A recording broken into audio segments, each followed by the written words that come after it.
We got one. Miami Hurricanes have landed another skyscraper for the offensive line in the class of 2025.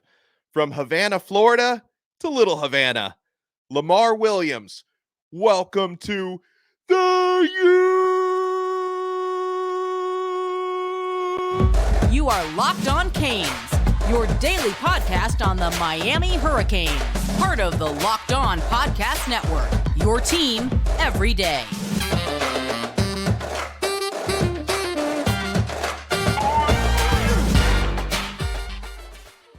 Happy Sunday. I'm Alex Donno. I'm a University of Miami alumnus, longtime South Florida sports radio vet, and contributor to allhurricanes.com. Thank you to the everydayers for making Locked On Canes your first listen and your first watch each and every day. We are available free wherever you get your podcasts. We're free on YouTube, and we're part of the awesome Locked On Podcast Network, your team every day. That was a bit of a surprise commit that Miami got on Friday night. I wasn't expecting anyone to commit that day, and I certainly wasn't expecting this particular player to commit anytime soon. I know Miami had been putting the work in, but they weren't really even trending for Lamar Williams before they landed that verbal commitment from this guy on Friday night. This is an offensive tackle out of Gadsden County High in Havana, Florida. It's right near Tallahassee. That's Florida State's backyard. Havana, I think, is the same hometown of Daryl Jackson, who was a Hurricane for a year, transferred to the Seminoles. This young man, Mr. Williams, 6'7", 280 pounds. He had offers from Florida State right down the road, West Virginia, Maryland, and many others. He recently visited the Seminoles. I know that some Florida State fans are like, why is Miami bragging about getting a guy from Tallahassee? We didn't even want this guy. No, he was just visiting Florida State. And in that photo he took with Mike Norvell, Coach Norvell looked pretty happy about it. That photo's going around the internet. So good job for Miami to land this player, because obviously landing players from Florida State country, we see it happening a little bit more often. We'll talk more about that for the Hurricanes over these last few cycles under Mario Cristobal. Now, this player, Lamar Williams, as we've established, 6'7", 280, he is gigantic. I am told he's a little bit raw.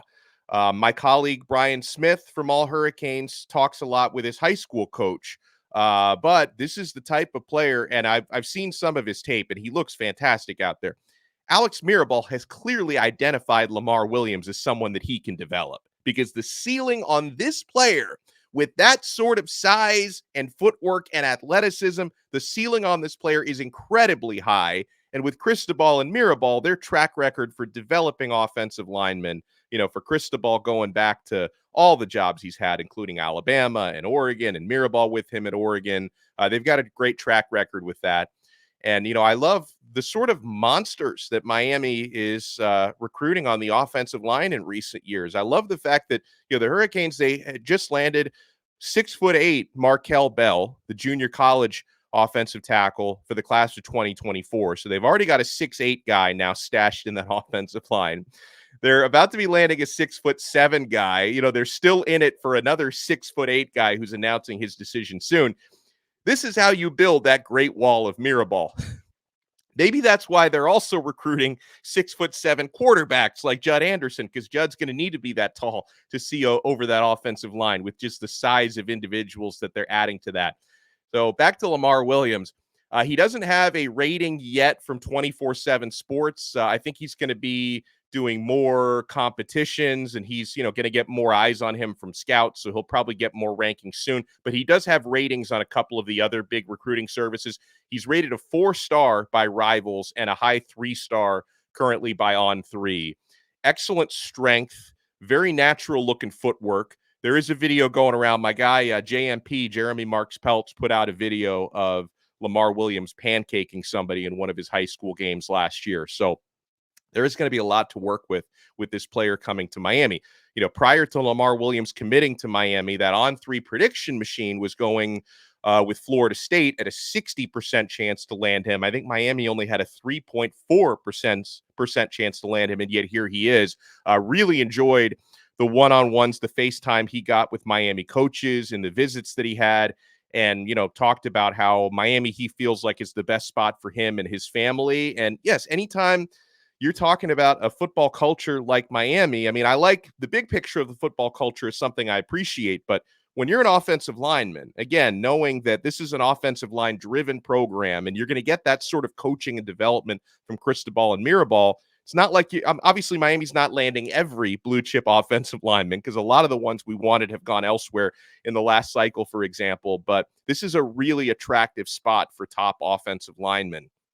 And it's interesting how, Cristobal, he's starting to dip his hand into that Tallahassee cookie jar a little bit. Now, I'm not pumping my chest and bragging about this because I know the FSU fans are going to be in here taking this the wrong way because obviously for many years, Florida State has been taking great players out of South Florida. That obviously happens, okay?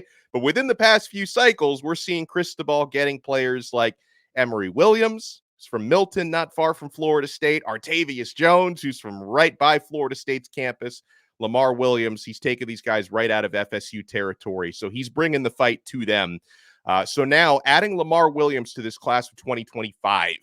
Want to make sure I made that clear. This is because I know some people get confused because the second National Signing Day is still coming up this week, this Wednesday for 2024. This is a 2025 player. And on a side note, I think Miami's done with the class of 2024. I think Miami got their 27 signees. These are the guys they wanted. They got them in the early signing day in December, which is like the real signing day now.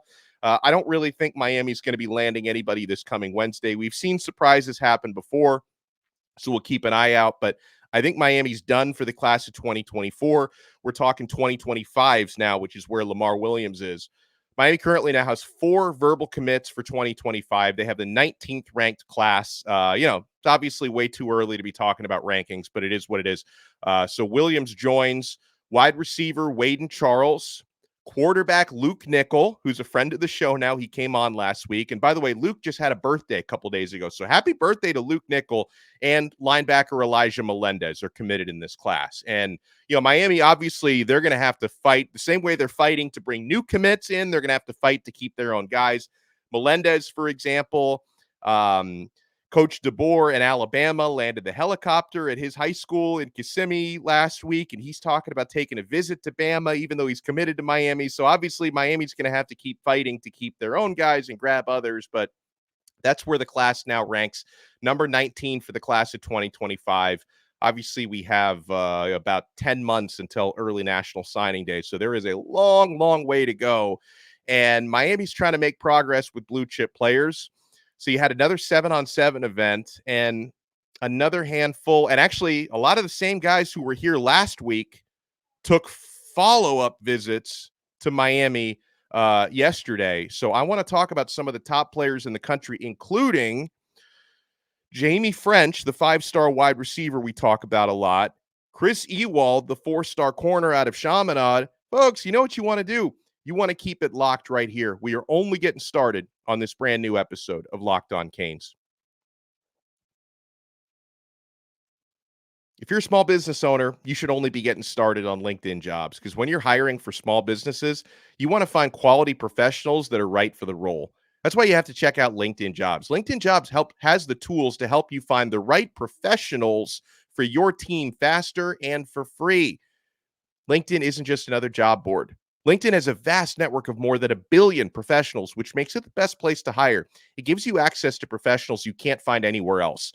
LinkedIn does all of that while making the process easy and intuitive. Hiring is easy when you have that many qualified candidates, guys. So easy, in fact, that 86% of small businesses get a qualified candidate within 24 hours.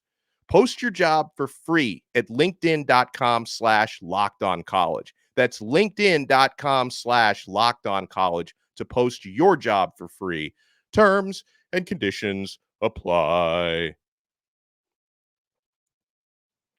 Thank you so much for making this Sunday episode of Locked On Canes your first listen and your first watch. We're free wherever you get your pods. We're free on YouTube. For the everydayers, if you want to take your everydayer experience to the next level, sign up for our exclusive SMS texting community called Locked On Canes Insiders. I include the link in the show description below. I send you guys recruiting scoops, show updates, one-on-one questions and answers, transfer portal stuff. When I'm going to spring practice in a few weeks, we'll talk about what's going on out there. You want to try it free for 14 days. If you click the link in the show description below, you can try Locked On Canes Insiders for free. And then if you like it, after 14 days, you can opt in for $4.99 a month. We try to give you a lot of added value on there at Locked On Canes Insiders. So Lamar Williams, welcome to the U. Miami had some important wide receiver visits over the weekend. Second straight week, some of these guys are stopping by because there was another big 7-on-7 event, the Hotbed 7v7 Classic. Miami brings back, he came down to visit campus, I understand. Orlando Jones, receiver, Vernell Brown, he visited for a second straight week. And based on the footage that I saw, because I wasn't there in person at Hotbed, but there was a lot of video coming out, Vernell Brown looked like the MVP at Hotbed. This guy was always open. He was always making ridiculous catches. 5'11", 165 pounds. He can also play defensive back. He's actually listed as an athlete. And this is someone, if I just follow like the amount of visits that he's taking with Miami staffers and vice versa, this is a player that it really seems like Miami is making a priority. If you Jones High School in Orlando, if that sounds familiar, that's where Malik Bryant, the linebacker from the class of 2023, who's currently at Miami, he's heading into his second year. He comes from that same high school. I don't know how well these two guys know each other, but it's worth noting Miami's trying to make more traction, not only with Tallahassee area high schools, Gainesville area high schools we've seen in the last couple of cycles, and also trying to make traction more with Central Florida based players as well, because Central Florida tends to be pretty friendly territory for the Gators and the Seminoles, historically a little bit less so for Miami. But Vernell Brown is a player that we really, really like. Player that I love is Jaime Ffrench. 5-star wide receiver, 6'1", 185 pounds. Miami has been making strong moves for him ever since he decommitted from Alabama, and even before that, to be fair, because here's a comment that Ffrench made to Kane Sport yesterday. Quote, "The relationship is really tight with me, Coach KB," that's Kevin Beard, receivers coach, and Coach Cristobal, he said. "They never stayed off me since I committed to Alabama. So keeping that bond tight is real big," he says. And, it's one of those things where I believe Jaime Ffrench is being recruited on multiple different fronts. It's not just Mario Cristobal and Kevin Beard and the remainder of Miami's coaching staff. I also believe, based on the conversation I've had with other recruits, including Luke Nickel on this show, that Ffrench is building a strong bond with players like Nickel and some of Miami's other recruits and players interested in Miami. So sometimes the best recruiters are the recruits themselves. And I think this is one that Luke Nickel would really like Jaime Ffrench to join him in Miami. Who wouldn't? Okay. But, hopefully that pays some dividends there, because this young man who's out of Jacksonville, Mandarin in Jacksonville, Gator country historically, he's really taken a long, hard look at Miami. I know that it's not going to be easy. Like, Miami's putting in the work. They're building a strong bond with Ffrench. They are competing with Florida State, and they're also competing with Ohio State. And with Ohio State, I mean, anytime you're competing with Brian Hartline for receivers, or Jeremiah Smith and James Ennis and so on, we always see how difficult that could be because they've got that track record for putting wide receivers into the NFL. But, Miami is putting in the work there, and I like the way that they stand right now with Jaime Ffrench. And, another receiver who came by campus, I understand, and was competing in the 7-on-7 is Adrian Wilson. He's currently an Oregon commit, 6'2", 180 pounds, so big body, tall receiver out of Texas. Excellent 4-star prospect. Apparently, I think Gabby Urrutia at Inside the U said that he doesn't actually have a Miami offer yet. Maybe he does. I expect him to pick one up, but maybe they only give him an offer if they feel like it's somewhat realistic that he would be interested in flipping from Oregon, because he's been committed, I think, since since last summer. He's been committed to Oregon. Okay. So, all right. When we come back, I want to talk about other spots that Miami seems to be attacking and recruiting, because people always ask me, hey, we had a question like this last week. 2023 recruiting cycle, that was the year of the offensive line. 2024, the year of the defensive line, right? You landed in 2023, 2 5-stars on the O-line. 2024, 2 5-stars on the D-line, and the top defensive line class in America in 2024. What's 2025 going to be? That's going to be the year of the what? And you know what? I think 2025 might end up being the year of multiple positions, but we'll talk about the ones that Miami seems to be really prioritizing when we come back. So, you know what you want to do, my friends? We are not done yet on this Sunday episode. You want to keep it locked right here to Locked On Canes.